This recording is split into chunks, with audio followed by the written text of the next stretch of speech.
some point or the other, your friends or family have been down with or have been treating malaria.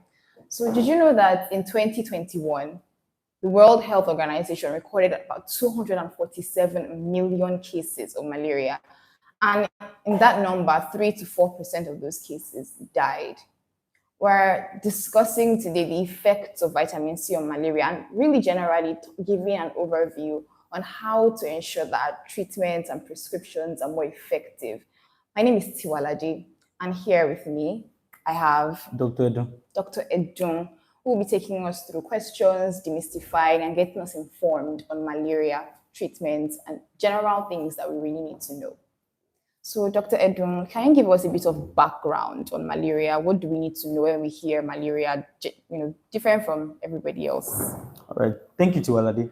My pleasure. When we talk about malaria, the thing is this: malaria is a global burden. It doesn't just affect us in Africa or Nigeria alone. It's a global burden. Like you rightfully said, the statistics you gave from the World Health Organization is very correct. So when we talk about malaria, it is one of the infectious diseases. And the funny thing is that we are still dealing with infectious diseases, and then there's a burden of non-communicable diseases adding on to it. So in advanced climes, one of the things they do is found an effective way to ensure that malaria has been eliminated. So what do we do? How can we in Nigeria or in Africa as a whole combat malaria and see effective results? So those are some of the things we'll be discussing today. Appreciate that. Yeah. So here you work with the KAAF medical laboratories, and so when we say malaria and we talk about malaria and someone gets down with malaria, how does malaria really attack the body? All right. We know it's mosquitoes, we've heard, but then just to get a bit more detail. Okay. All right. Well, to just mention, I'm actually an alumnus of this prestigious University of First Choice, by the way. And also, I'm one of the medical doctors at KAAF Maternity Hospital. We're not just a maternity hospital, mother and child care, as well as general services. Any medical conditions we handle. All right, just to answer your question, talking about malaria. Okay, so I think I want to take you a little bit background. Let's understand how malaria is transmitted. Then this could better enlighten you or give you an idea of what we're dealing with. Okay, so the first stop is mosquito is the vector or the agent that carries the organism that causes malaria. It is not mosquito directly that causes malaria. Okay, just to give you a background, the female Anopheles mosquito is actually responsible for blood meals that transmit malaria. Because the reason why they do this is to ensure that their eggs are matured, for the maturation of their eggs. So when the female Anopheles mosquito perches on you and tries to take blood meal, it releases the organism, that's the plasmodium organism, that is the eggs of the organism, into the bloodstream. So when you say blood meal, they are feeding on human blood? Yes, they feed on human blood. This is necessary. That's why, so when you see a male mosquito feeds on juice, nectars, they do not need it. The reason why the female feeds on the human blood is because they need some of the components of the blood to ensure the maturity of their eggs. And so when they feed, what they do is they release an anticoagulant while they are feeding to ensure that your blood does not clot. And in this process, the organism can easily seep out of their guts into the bloodstream. And then when it goes into the bloodstream, one of the first places it goes into the liver. So it is not immediately you get the blood meal that you start seeing the effect or the symptoms of the malaria. It takes a while in the liver where the eggs would become matured before they are released into the bloodstream. From what you said about them releasing the gametes and the anticoagulants from my basic elementary biology, I know that the clotting is supposed to help you to when you get injured, to prevent bleeding. Definitely. So it's already attacking your immunity from biting you. If you put it that way, it's just ensuring that the portal is open enough for the organism to actually be into your blood. And it goes straight to the liver. Yes.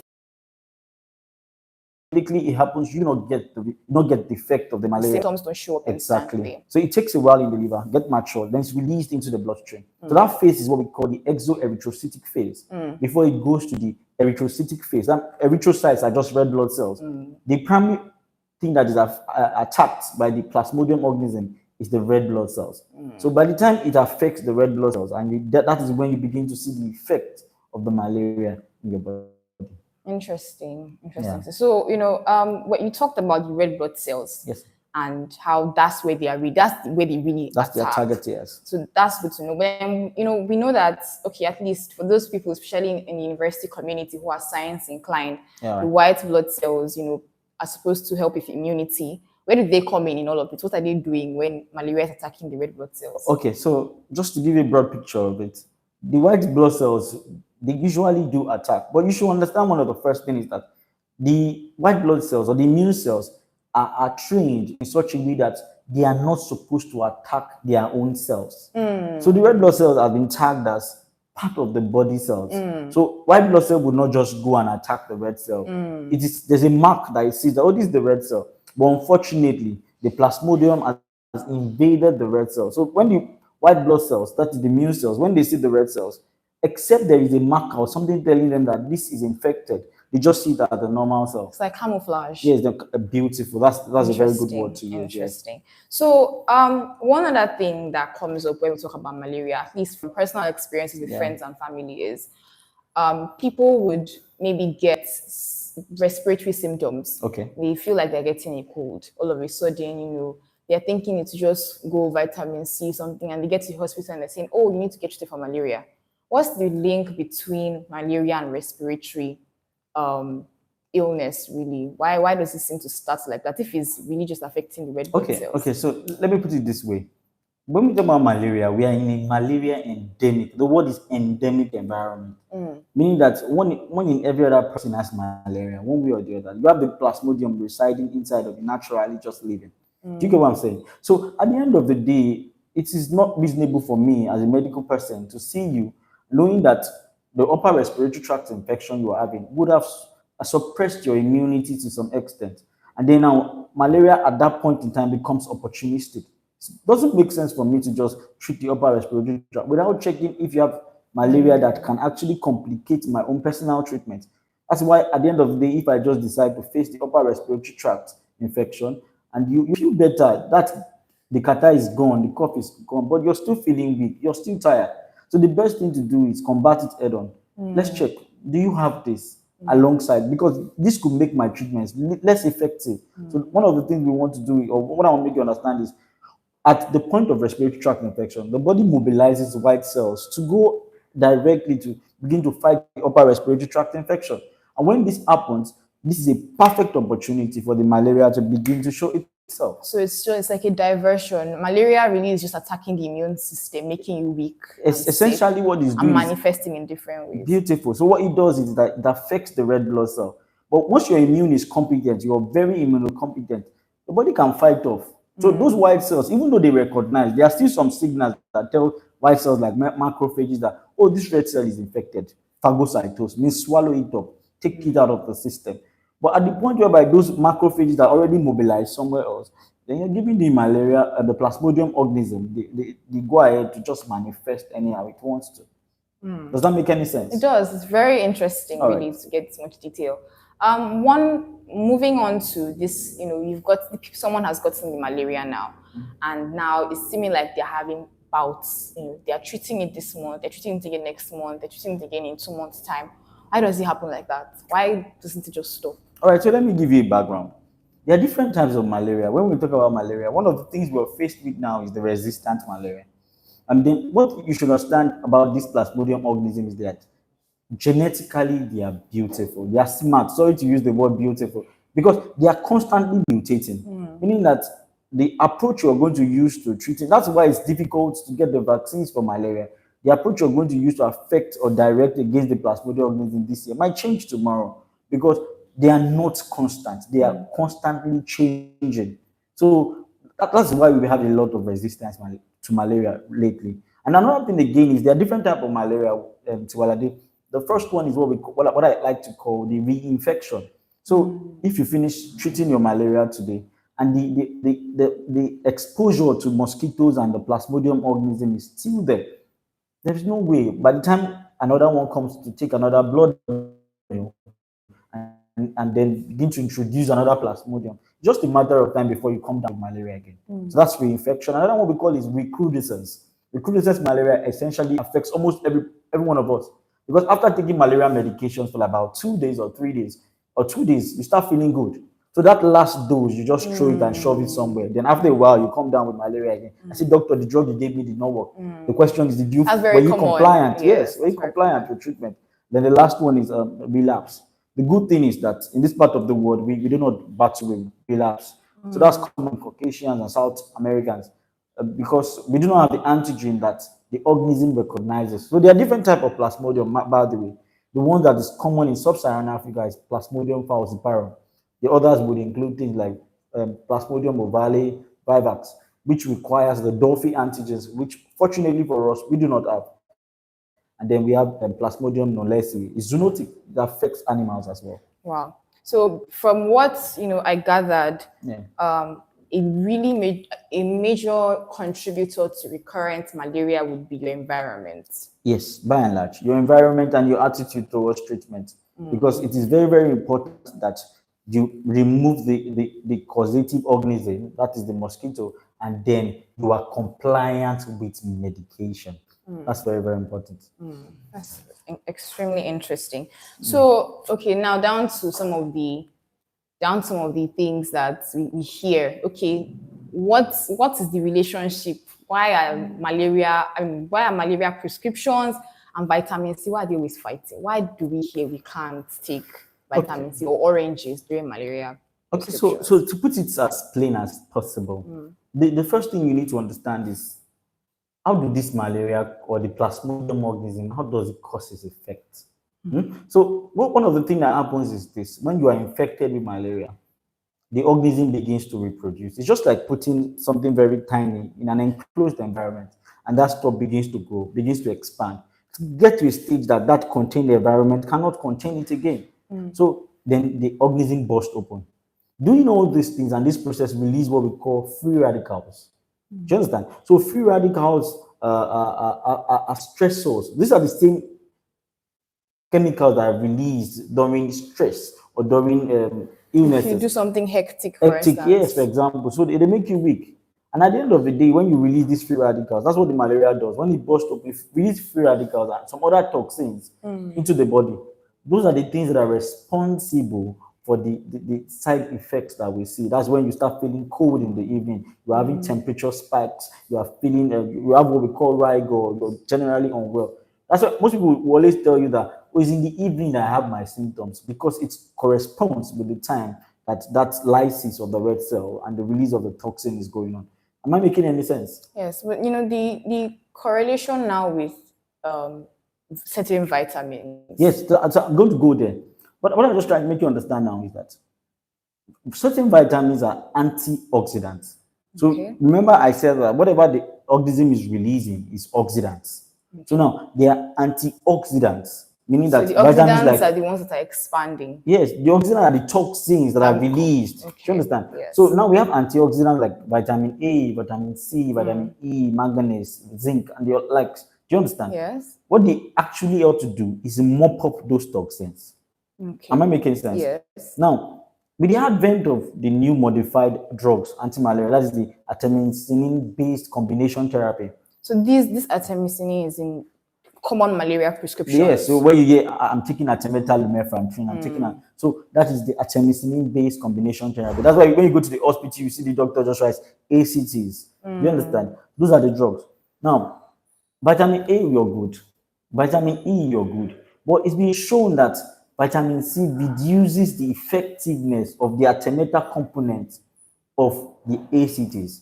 So when you give vitamin C alongside the artemether, you would see that it reduces the efficacy. So that drug, the artemether, that is supposed to help you combat or destroy the organism, the efficacy is reduced by close to 30 to 40%. So the base, I don't want to say ingredient, but the base chemical in the malaria treatment drugs is in contrast with the base in vitamin C directly. Yes, researches and works have shown that whenever you use that drug, artemether, with vitamin C, you do not get effect. It doesn't. You don't get the desired response. compared to other vitamins, vitamin A, vitamin E, it even speeds up recovery when you use vitamin A, vitamin E. So what Yeah. kind of foods and fruits can you find vitamin A and E in? Okay, so a good source are things like carrots. A good source are things like veggies. Do you understand? Vegetables and the like. So they are common sources. But what we just say is, because you do not know, you cannot measure. If, for example, you go and buy golden melon or one of that, you cannot know the extent. So what we just say, stay away from basic Vitamin fruits C. for now, because you can actually be doing yourself a disfavor by taking a drug that. Yes, it does. So, you said earlier that some generally people have plasmodium sitting in them once they've been infected. So, it's in them now, and sometimes they are sick, and at some point they fall sick. What triggers this plasmodium to start manifesting symptoms in a person? Okay, so it's a how can I put it? What you need to understand is this: we have certain barriers or certain things in our body that keeps you functioning day in, day out. So, for example, I have some soldiers that are supposed to contain some sets of criminals. That's the white cells and those soldiers are competent, as far as they are fine, the criminal cannot overwhelm them. The same thing with the plasmodium. Once you are immunocompetent, your immune system is built strong. That's why many of us usually have symptoms of malaria and just say, oh, I think I need to rest, or I think I need to do something. And the next day you are sound and you're good again. Do you understand? So what I'm just trying to make you see is that at some point, if anything compromises that immunity, then it is all go out. But do not forget that we have to weigh this on a scale.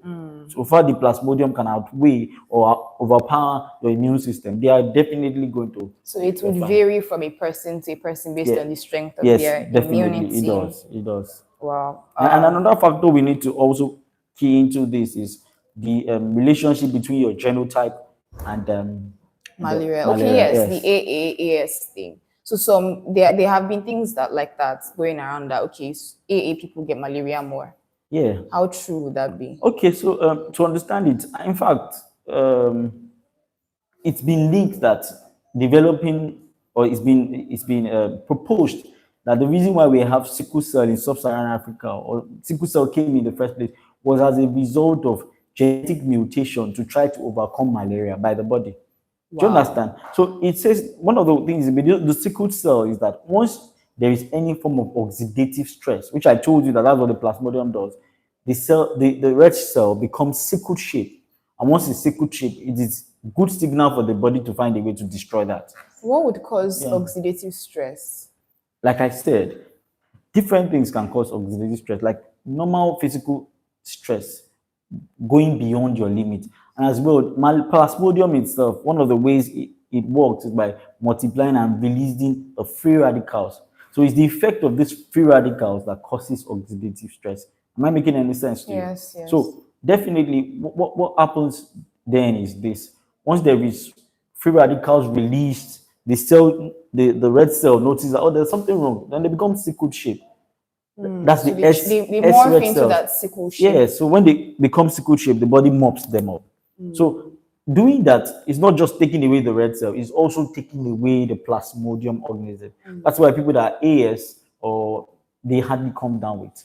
But the only problem, the downside is to it, people that are SS, mean that almost, because if you're AS, mean that some part of the cells are going to be normal, some are going to be sickle, then we shape. remove those ones. Yes. But SS, everything becomes sickle, and but It's attacking everything. yes, everything becomes sickle, and then it becomes problematic. But for AA, your blood is fine. It's a very good breeding ground for them.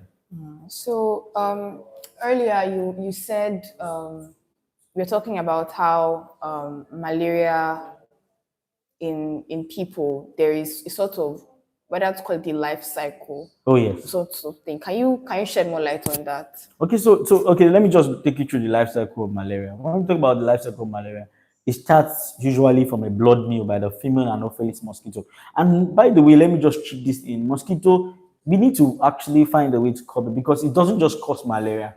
Some mosquitoes are responsible for dengue fever. They're responsible for yellow fever. They're even responsible for elephantiasis in some cases. So that's by the way.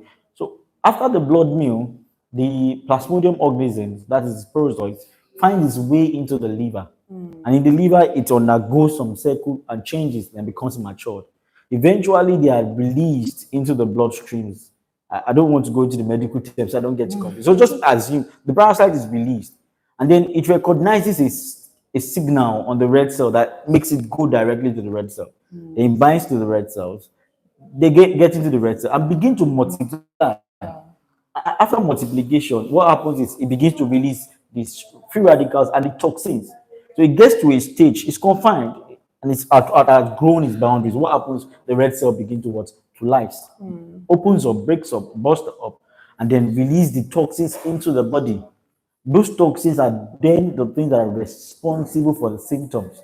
And also, part of the things released are now the fresh garments. So when the mosquito comes to take another bite, the fresh garments are taken up, goes into the gut of the mosquito, and then they fuse to form a new organism. Gametes are like the eggs. The eggs, like the male and the female garments. So the body of the human being becomes like an incubator. Beautiful. That's a perfect way to put it. Becomes an incubator for the plasmodium organism. Eventually, when the mosquito comes, takes it up, goes to his gut, and then the good thing, I would say it's a good thing, for the mosquito, they are not affected by the organism in any way. Yes. Interesting. Do you understand that? I do. I wanted to ask, as especially where prevention is, you spoke about how environment is a contributing factor to your immunity where malaria is concerned and your prescription. So where environment is concerned, what can one do? Okay, so like you said, prevention is better than cure. So I'm going to take it in such a way that we talk about the vector factor, the plus organism factor, and then the host factor. The host being human beings. So one of the first thing is the vector factor. Vector factor. That is the vector now is the organism that carries the plasmodium. Yes, that's the mosquito.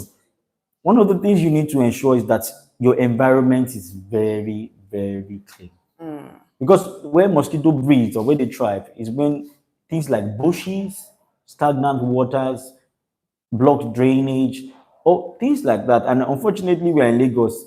Almost every other place in Lagos has a drainage block, canal block. Yes. Do you understand? Yes. Those are good breeding ground for mosquitoes. So what you need to do is ensure that in your environment or where you stay, your bushes are kept short. There is no stagnant source of water anywhere. And if you must keep as a reservoir, ensure that it is closed. Because these are good. Like storing water has to be closed. Yes, if you're storing water, ensure that it's sealed. So that at the end of the day, you do not have mosquitoes breeding there. And then you will now end up spending more to treat yourself. Then the second thing is, whenever you need to take any medication, you're down with malaria, ensure you're compliant with medication. That is the pathogen factor. That's the only way you can kill the plasmodium organism. So when you complete your medication, are you completely eradicating your system of plasmodium? So ideally, if not for finances, when you're done with treatment, you're supposed to come back. And that's why I love KAAF for one. We practice the gold standard. The gold standard of making diagnosis of malaria is microscopy. So the thick and the thin film, we check under the microscope to see if your blood cell contains that plasmodium. So when you come back after treatment, you're supposed to ideally go back to the hospital and take another test. Yes, ideally. Oh, I don't think that's common. Ideally, when you take another test, now we see that usually once we feel better, we just that's the tradition, unfortunately. That's the tradition, unfortunately.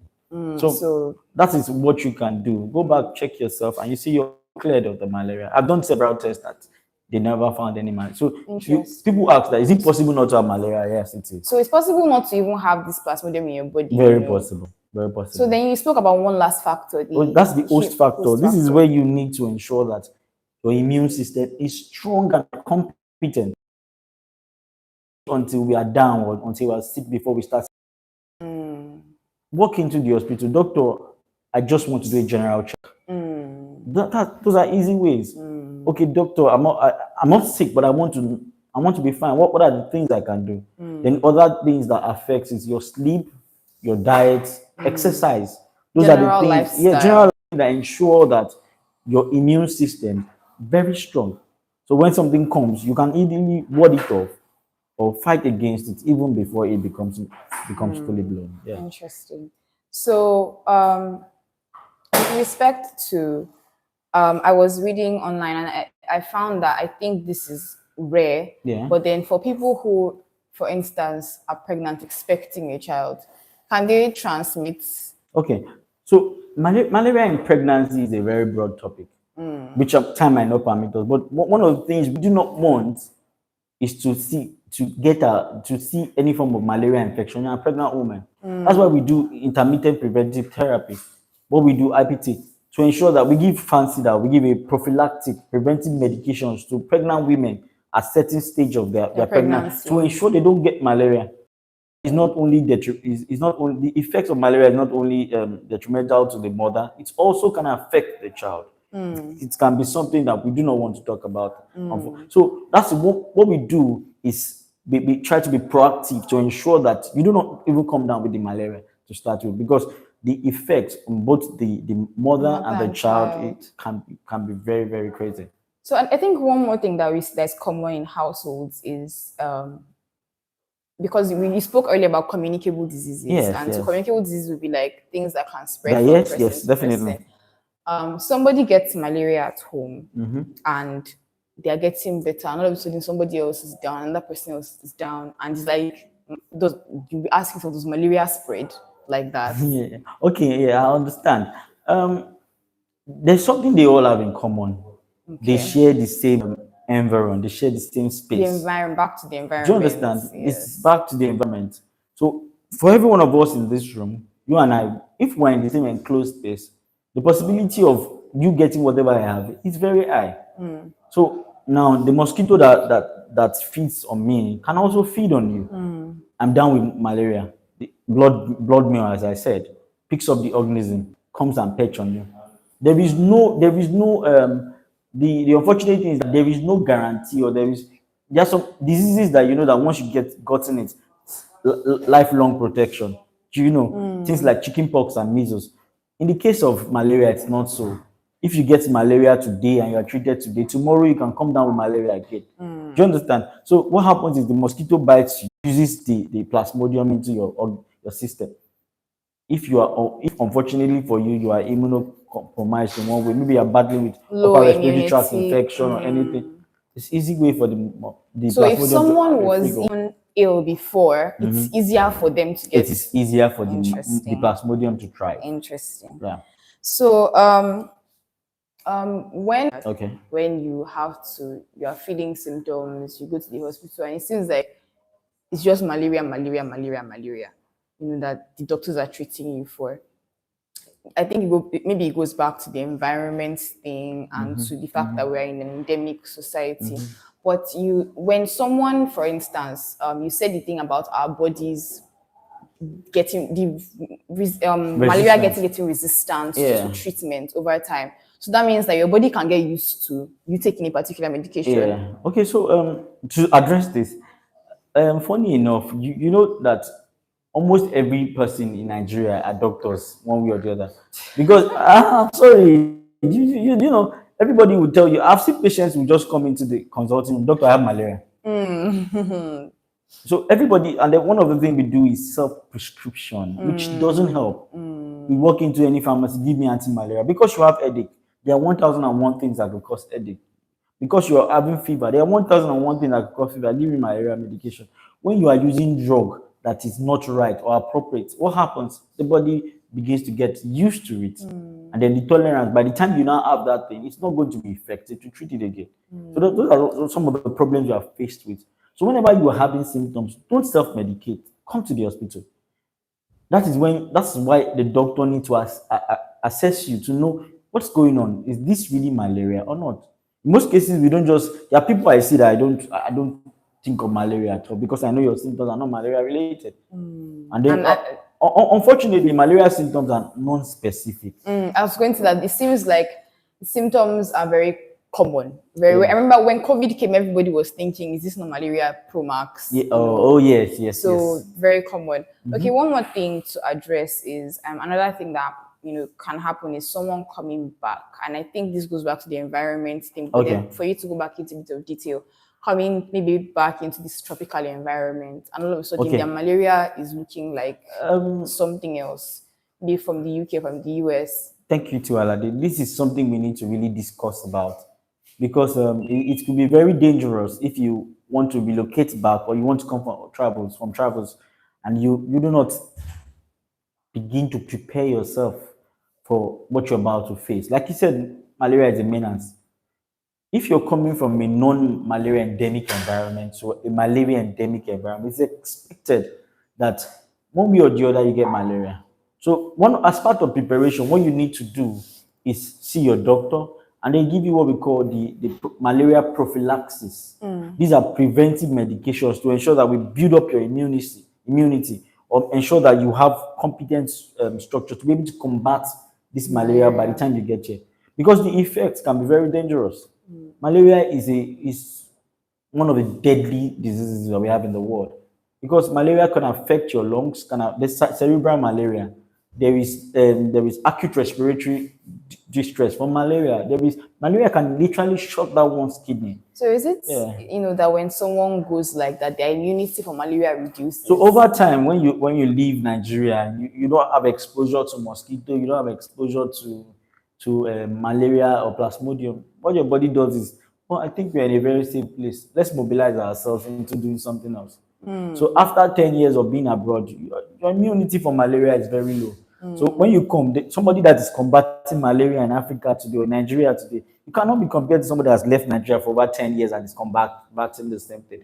So at the end of the day, what happens is your immunity is low, then the malaria can eat you harder or can deal a bigger blow to you than somebody who has been fighting it all his life. Do you understand? So that is why it is necessary to do what we call malaria prevention. That's prophylaxis to ensure that we build your immunity to a stage whereby when you come to Nigeria, even if you have the malaria, it's not going to be so severe.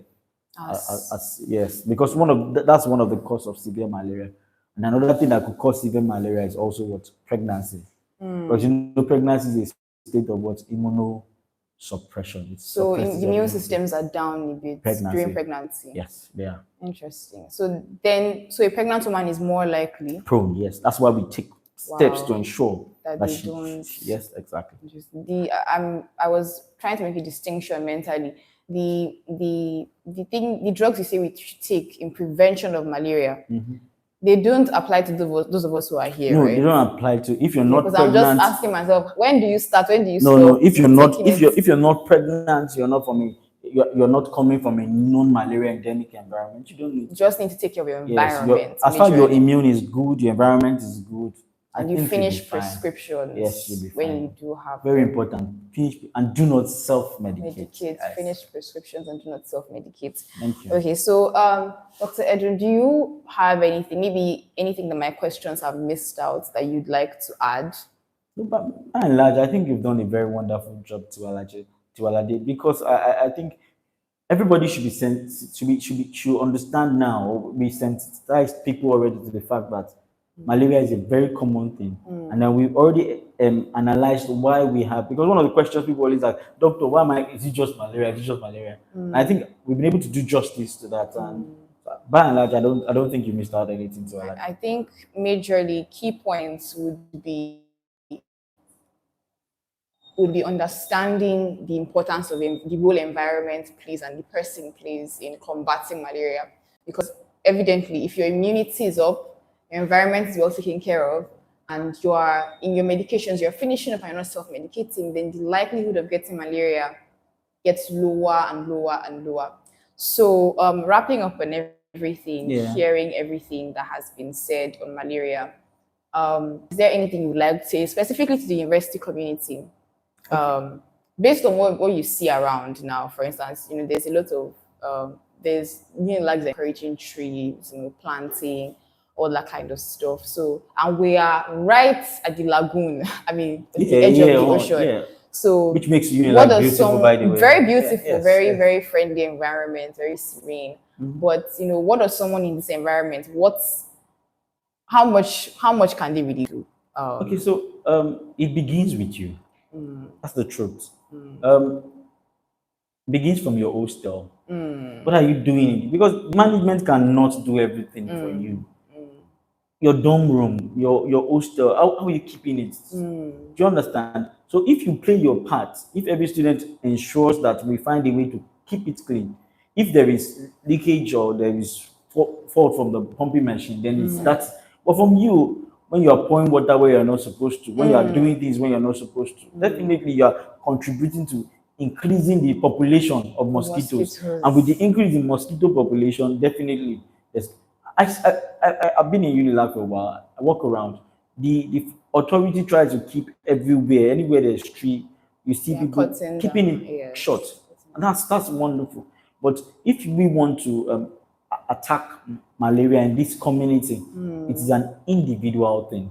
Then Personal effort. yes, personal effort. So you need to find a way to ensure that sensitize yourself, sensitize your friend. These are the things and these are the problems you're facing. Overall, those are the things they did abroad, and now they are mosquito free. So, and it's not just abroad. I mean, the last recorded case of malaria in Algeria, yes, Algeria and Egypt was about in the 1990s. Wow. Yes, Egypt. Here in Africa. Yes, Egypt, also in the tropics. Yes, Algeria, Egypt, they've not had. So our environment is a major contributing factor, because we do see that gutters is commonplace, stagnant water. So on the part of government, on the part of individual responsibility, a lot has to be done. Yeah. So we've had, very, very informative time here. We've learned a lot of things, we've demystified, we've understood the process of what exactly is malaria, plasmodium, attack is. We've seen that your environment and responsibility in combating malaria and in upholding your own health is important. And we've addressed things that you can do where your community is. If you are, for instance, living in a place that's waterlogged, you have to also take personal measures for yourself and boost your own immunity. We've seen where vitamin C comes in, how it affects the major element in vitamin C. Really goes against the base chemical of malaria medication. So we're seeing all these things, and I hope that we've been able to get informed, shed light on some people's confusions. You are seeing now why it's looking like I'm having malaria again and again. There's no village person after you. Might need to clean up. You might need to clean up your surroundings. You might need to take active measures in, getting insecticide or fumigation. You really might need to put in extra work to see that you are not falling under this menace of malaria, really. So, Dr. Edun Benjamin, thank you so much. Thank you. Thank you for having me too. It has been amazing to learn, amazing to see new facts brought to light, and to just understand in detail really what we're dealing with. We can see that based on what we see in Egypt and Algeria, it's possible to live in a malaria-free environment. It is. You really just need effort, you need work, but importantly, we need information. And that's what we've been here doing today. So a little bit about KAAF. Can you just give us, KAAF is hosting us today, and just shed a bit of light on what KAAF does. What we try to do is, in KAAF here, we are patient-centered. That's the thing. Our patients are gold. Everything we give our best to the patients. So in KAAF, we are not just, like the name suggests, Medical Laboratory and Maternity Centre. So people think that all we do in KAAF is maternity. No. So primarily we are a mother and child hospital. That means that we do obstetrics and gynecology with pediatrics. But that we have a section that attends to general outpatients. So you are having malaria in the community, please feel free to come to KAAF. We take care of you. We love to have you. We give you the best.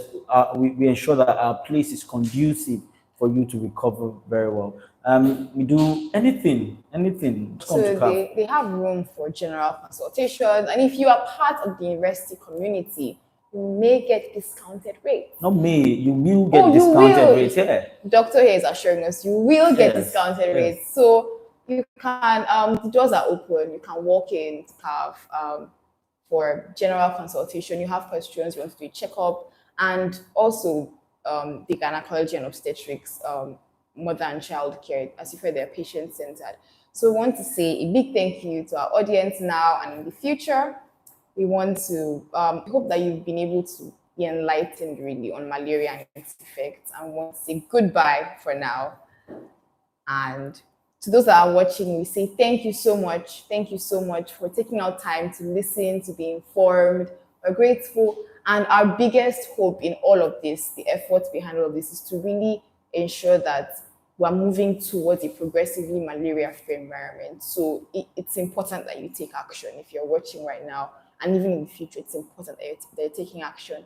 Thank you. My name is Tiwalade Adekile, and this once again is Dr. Benjamin Edun of KAAF. Have Thank you a for good having me. day. Have a good day ahead. All right. Bye. Bye.